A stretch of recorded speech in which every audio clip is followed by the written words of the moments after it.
नमस्कार दोस्तों, आपका एक बार फिर से स्वागत है आपके अपने चैनल स्मार्ट स्टार्ट पर। आज हम पढ़ेंगे परसेंटेज बिल्कुल ही फाउंडेशन लेवल से और जानेंगे परसेंटेज क्या है, उसका जन्म कैसे हुआ और इसकी ज़रूरत क्यों है। तो चलिए स्टार्ट करते हैं स्मार्ट स्टार्ट के साथ। परसेंटेज स्टार्ट करने से पहले हम जानेंगे फ्रैक्शन के विषय में जो कि परसेंटेज का जन्मदाता है। तो चलिए एग्जाम्पल के द्वारा समझते हैं। राम ने 500 की परीक्षा में 400 अंक प्राप्त किए, जबकि मोहन ने 600 के परीक्षा में 450 अंक प्राप्त किए।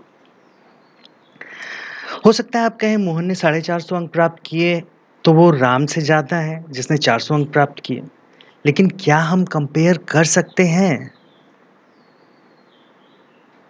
तो जवाब है नहीं। क्योंकि जब तक दोनों ही व्यक्ति एक ही परीक्षा नहीं देंगे, तब तक हम उन दोनों के बीच में कंपैरिजन नहीं कर सकते। ओके? कंपैरिजन नहीं हो सकता है। आपने कॉम्पिटिटिव एग्जाम्स तो दिए ही होंगे, तो उसमें आपने देखा होगा कि कई शिफ्टों में परीक्षाएं होती हैं और एक शिफ्ट हमेशा दूसरे शिफ्ट से अलग होता है, या आप कह सकते हैं इजी या डिफिकल्ट होता है।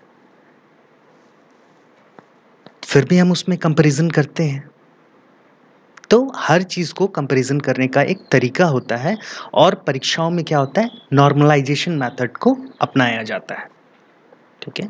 नॉर्मलाइजेशन तो मैं अभी आपको नहीं समझाऊँगा, नॉर्मलाइज़ेशन आगे चलकर समझेंगे। लेकिन फ़िलहाल अगर इस तरह की चीज़ों को अगर हमें कंपेयर करना है, तो उसके लिए हमारे पास क्या है? उसके लिए हमारे पास है फ्रैक्शन, ठीक है? और फ्रैक्शन का जो फ़ॉर्मूला होता है, वो होता है value divided by total value, ठीक है? तो यहाँ पर हम देखते हैं कि राम ने 400 अंक अर्जित किए 500 में, जबकि मोहन ने 450 अंक अर्जित किए 600 में। ठीक है? तो फ्रैक्शन हमें क्या कह रहा है? Value divided by total value. ठीक है? तो 400 बाई 500 अगर हम इसको सॉल्व करते हैं तो ये हमें क्या देगा? 0.8, और इसे अगर हम करते हैं तो मध्य रहती है 45 4, ये हमें देगा 0.75। ठीक है? अब हम बता सकते हैं कि राम ने मोहन से ज़्यादा स्कोर किया है। मैंने कहा और आप मान गए। तो मैथ्स की जो सबसे बड़ी समस्या है वो ये है कि आप मान लेते हैं। आपको मानना नहीं है। आपके मन में प्रश्न उठना चाहिए, ऐसा क्यों? कैसे प्रूफ कर दिए? कहियों से कुछ उठाए, डिवाइड किए, अप्रूव कर दिए। तो यही चीज़ आपको जो है वो समझनी है। जब आप मानेंगे, बहुत मेहनत करेंगे, तब जाके कहीं प्री निकलेगा। और समझ जाएँगे, थोड़ा मेहनत करेंगे ना तो एग्ज़ाम निकल जाएगा। समझे? तो आइए इसको समझते हैं यूनिटरी मेथड से। सबसे पहले क्या हुआ कि राम ने 500 अंक की परीक्षा दी थी जिसमें उसने 400 अंक प्राप्त किए थे। ठीक है? यही परीक्षा अगर 1 अंक की रहती तो राम कितना स्कोर करता? 400 डिवाइडेड बाय 500। ठीक है? तो ये सॉल्व करने पे हमारा वहाँ आ गया था 0.8। यही अगर मोहन 600 नंबर की परीक्षा दे रहा है और 450 अंक अर्जित कर रहा है, तो यही परीक्षा अगर 1 नंबर की होगी, तो ये कितना अंक अर्जित करेगा? 450 बटे 600, तो ये क्या हो जाएगा हमारा? 0.75। अब देखिए, अब क्या है? अब मेरे लिए दोनों का वैल्यू बराबर है, यानी कि 1 नंबर की परीक्षा राम ने भी दी और 1 नंबर की परीक्षा मोहन ने भी दी। ठीक है? तो अब क्या हुआ? दोनों का एग्ज़ाम का जो था, मैक्सिमम मार्क्स वो बराबर हो गया। ठीक है? अब मैथ का पूरा खेल जो है ना, केवल बराबर करने पे ही घूमता है। आप खाली उठा कर के देखिएगा, तो हर जगह आपको जो है ना, देखिएगा कि एक इक्वेशन को हम दूसरे के बराबर कर रहे हैं। ठीक है? तो मैथ का पूरा खेल बराबर पे ही घूमता है कि आपको किसको किसके बराबर करना है, ये चीज़ अगर आपके समझ में आ गया ना, तो मैथ खत्म। समझे? तो 1 नंबर का परीक्षा में 0.8 लेके आएगा, 1 नंबर का परीक्षा में 0.75 लेकर के आएगा, तो 0.8 वाला ही ना बेसी होगा। समझे? चलिए और विस्तार से समझाते हैं यूनिटरी मेथड कि राम दुलारे के मकान का किराया 1500 रुपये महीना है, उसे 20 दिन ही रहना है, तो उसे कितने रुपए देने होंगे? ठीक है, तो 30 दिन का मकान का किराया अगर 1500 रुपये है, तो एक दिन के मकान का किराया कितना हो जाएगा? 1500 बटे 30। ठीक है, ये डेज है, ठीक ना? 1500 बटे 30 हो गया, यानी एक दिन का किराया हम निकाल सकते हैं 500 रुपया, ओ सॉरी 50 रुपया। एक दिन का 50 तब ना, 10 दिन का 500 और 30 दिन का 1500। ठीक है, अ, हमको अगर 20 दिन का निकालना है तो इसको जो है हम पहले तो लिख सकते हैं 50 गुने 20। ठीक है, और नहीं तो हम इसी जगह पर जो है क्या करते, 1500 बटा 30 गुना 20 लिख देते। ठीक ना, बात सेम ही है, लेकिन कई बार आदमी जो है ना लिखने में गड़बड़ा जाता है, ये चीज़ उसको समझे में नहीं आता है, देखे हम बहुत विद्यार्थी को। ठीक है, तो आप डायरेक्टली क्या कर सकते हैं, जब एक दिन का निकल गया तो एक दिन का क्या हुआ 1500 बटे 30, अब 20 दिन का क्या हुआ तो इंटू 20, तो वही चीज़ हम यहाँ पे कर दिए। ठीक है, आइए अब इसका इन्वर्स देख लेते हैं। तो कहता क्या है कि 1500 रुपये में राम दुलारे कितना दिन रह सकता है? 30 दिन रह सकता है। ठीक है, यही अगर उसके पास 1 रुपया हो तो कितना देर रह सकता है? तो 30 बटे 1500 देर रह सकता है। ठीक है, और यहीं अगर उसके पास 300 रुपया है तो कितना? गुना 300। जैसे यहाँ पे किए थे गुना 20, वैसे ही यहाँ कर देंगे 300। तो ये हो गया मेरा 5 और ये हो गया 6, यानी कि 6 दिन तक जो है राम दुलारे रह सकता है। और जो परसेंटेज का 2 गो आपको फार्मूला है, समझे, वो यहीं से निकल करके आता है दोनों। जो एक फार्मूला आप देखते हैं कि x/y इंटू 100, और एक आप देखते होंगे x% ऑफ y। ठीक है, तो उसको हम लिखते हैं x/100 इंटू वाई। ये दोनों फार्मूला जो है आपका इसी यूनिटरी मेथड से निकल के आता है। ठीक है, आइए परसेंटेज को अब थोड़ा विस्तार से समझते हैं। ठीक है, तो कहता क्या है कि राम और मोहन वाला ही एग्जांपल उठाते हैं। तो राम कितना लाया था? राम लाया था हमको 400 नंबर 500 में से। ठीक है, जबकि मोहन कितना लाया था? मोहन लेकर के आया था 450 आउट ऑफ 600। ठीक है, तो ये मेरा कितना हो गया था? ये हो गया था मेरा 0.8। ठीक है, और ये क्या हो गया था मेरा 0.75। ठीक है, अब भाई एक का वैल्यू इतना था तो 100 का वैल्यू कितना होगा? इंटू 100 कर देंगे तो मेरा 80 आ जाएगा, इसमें भी इंटू 100 कर देंगे तो आ जाएगा मेरा 75। और नहीं तो और विस्तार से समझाते हैं कि इसको हम क्या लिख सकते थे, 400 गुना 500 बटा 100, यही ना फार्मूला है परसेंटेज का। ठीक है, या फिर हम इसको यहाँ भी लिख सकते हैं 450 बटा 600 गुना 100। तो कुल मिला जुला करके क्या हो रहा है कि सेम ही चीज़ है, यहाँ 80% हो जाएगा, यहाँ कितना हो जाएगा 75% हो जाएगा। ठीक है, यानी कहने का मतलब ये हुआ कि एक का अगर होता, ठीक है, तो उसमें 0.8 लाता, या आप इसको लिख सकते हैं 0.8 आउट ऑफ 1। ठीक है, और 80 है तो इसको हम क्या लिखते हैं 80 बटे 100, डिवाइड कीजिएगा तो आएगा यही। ठीक ना, और इसको हम क्या लिख सकते हैं 75 बटे 100। यही हो गया आपका परसेंटेज का बेसिक कॉन्सेप्ट, यही है परसेंटेज। ठीक है, अब आप देखिएगा कि भाई मेरे पास फ्रैक्शन जब था ही, ठीक है, जब मेरे पास फ्रैक्शन था ही तो मुझे परसेंटेज की क्या ज़रूरत थी? ठीक है, तो बात वही है कि 3G तो आपके पास था ही, 4G की क्या ज़रूरत थी? तो ऑब्वियस सी बात है, जैसे स्पीड को बूस्ट करता है वैसे ही परसेंटेज भी क्या करता है, कैलकुलेशन को स्पीड अप करता है। यानी कि आप सोचिए कि 0.8 और 0.75 लेकर के हम कब तक माथा फोड़ते रहेंगे, समझे? तो उससे बढ़िया है कि नॉर्मल हम 80 या 75 लेके चलेंगे तो मेरे लिए कैलकुलेशन आसान ना हो जाएगा। समझ गए बात को? चलिए अब आप कुछ क्वेश्चन कर लीजिए जिससे कि आपका कॉन्सेप्ट और बढ़िया तगड़ा हो जाएगा। तो कहता है कि सीता 344 मार्क्स लाई 400 में से, ठीक है। How much percent of marks did she get, यानी कि 400 में कितना लेके आई, 344 लेकर के आई।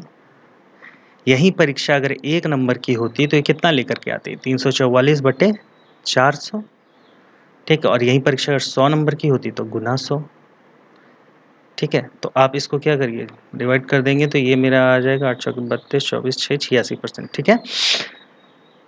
ये हो गया पहला तरीका, ठीक ना।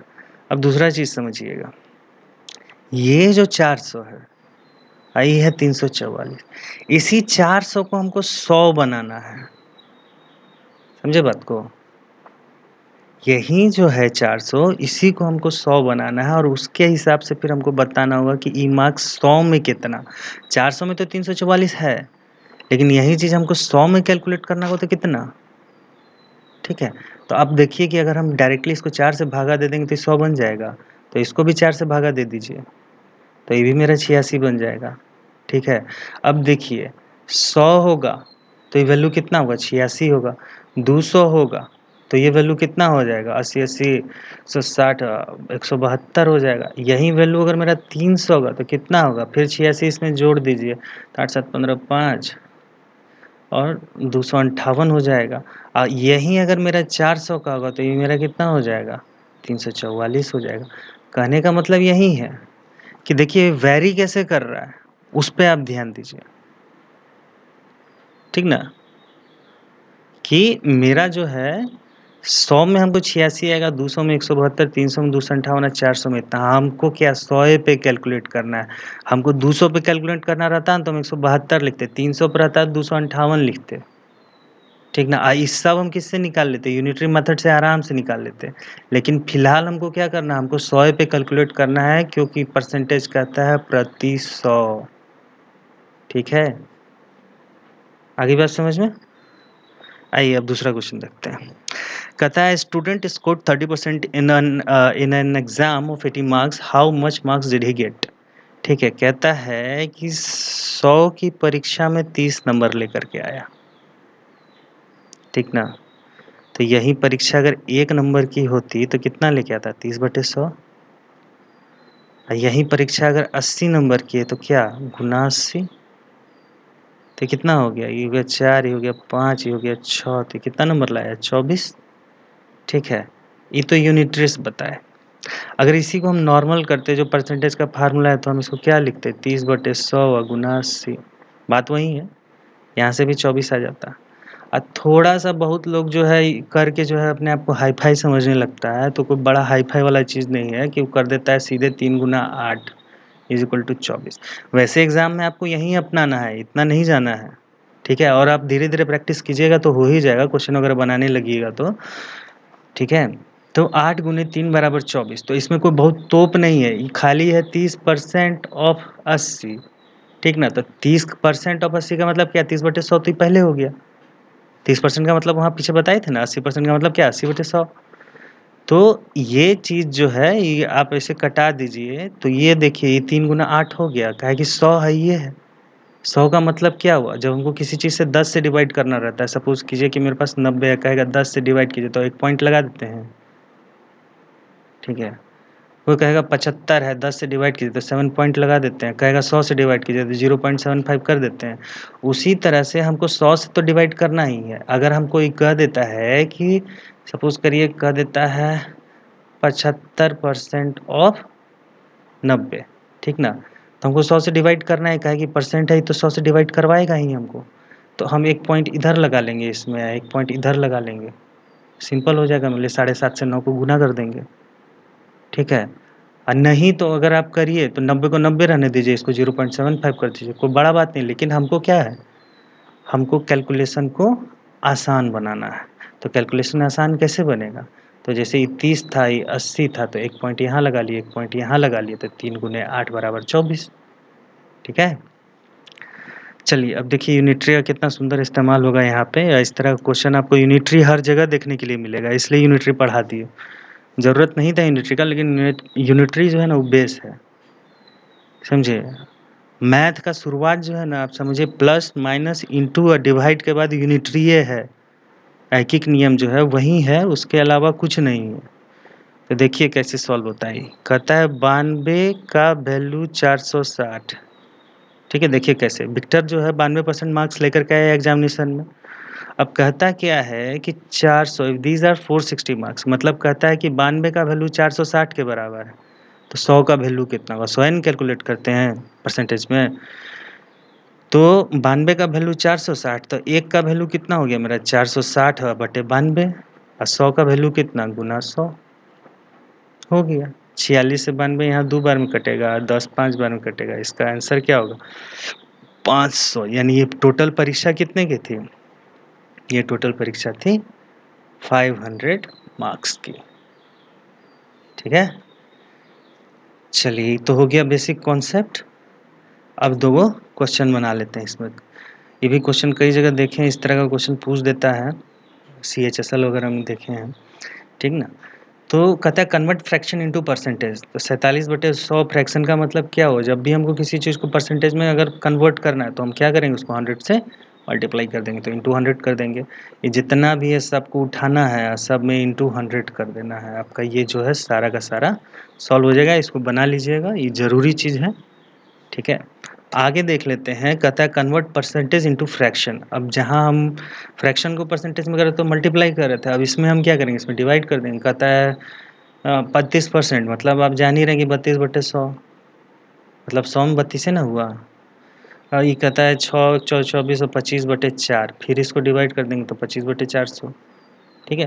तो ये सारा क्वेश्चन आप सॉल्व कर लीजिएगा। और आपको एक बात बता दे रहे हैं कि कमज़ोर और तेज विद्यार्थी में अंतर क्या होता है, समझे?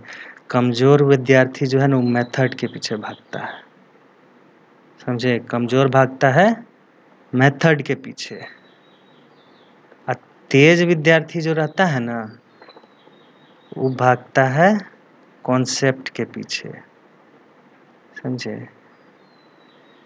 कितनों मेथड घसीटते रह जाइएगा, अब बढ़िया सवाल पूछ देगा तो वहाँ खुश हो जाइएगा, समझे? नहीं भी पढ़िएगा, कॉन्सेप्ट रहेगा ना, तो कितनों बड़का से बड़का सवाल रहेगा ना, तो कर जाइएगा। तो आप सोच रहे होंगे कॉन्सेप्ट क्या होता है, तो अभी जो हम बताएं ना, उसी को कॉन्सेप्ट कहते हैं, ठीक है? आशा करते हैं आपको मेरा वीडियो अच्छा लगा होगा, और थोड़ा बिहारी टच दे दिए, काहे कि लोग समझता है कि बिहारी का ही जो है मैथ अच्छा होता है। आपको वीडियो अच्छा लगा, कॉन्सेप्ट अच्छा लगा, और हर चीज़ अगर आपके समझ में आई, ठीक है, तो आप ज़रूर इसको लाइक कीजिए और कमेंट ज़रूर कीजिए। कमेंट करके बताइए भाई, कहीं कुछ अगर नहीं समझ में आया है तो उसमें मैं चेंजेस लाऊँगा, ठीक है? और सब्सक्राइब कीजिए, ठीक है? अब आज्ञा लेना चाहूँगा। धन्यवाद।